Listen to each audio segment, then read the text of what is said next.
মঙ্গলবার প্রধান নির্বাচন কমিশনার এম নাসির উদ্দিনের সাথে বৈঠক করে ইউরোপীয় ইউনিয়ন ইউর প্রতিনিধি দল। নির্বাচন ভবনে অনুষ্ঠিত এই বৈঠকে ইউর ৬ সদস্যের দলটির নেতৃত্ব দেন বাংলাদেশে নিযুক্ত ইউরোপীয় ইউনিয়নের রাষ্ট্রদূত মাইকেল মিলার। ১.৫ ঘণ্টা ধরে চলে বৈঠক। পরে ইউ রাষ্ট্রদূত মাইকেল মিলার জানান, নির্বাচন কমিশনকে ৪ মিলিয়ন ইউরোর সহায়তা প্যাকেজ দেয়া হবে।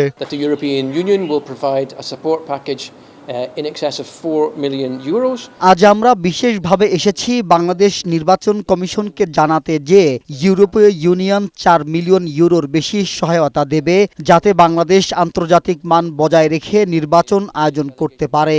আমরা চাই বাংলাদেশের নির্বাচন যেন সত্যি গ্রহণযোগ্য হয়, আন্তর্জাতিক মানের হয়, অবশ্যই অবাধ ও সুষ্ঠু হয়।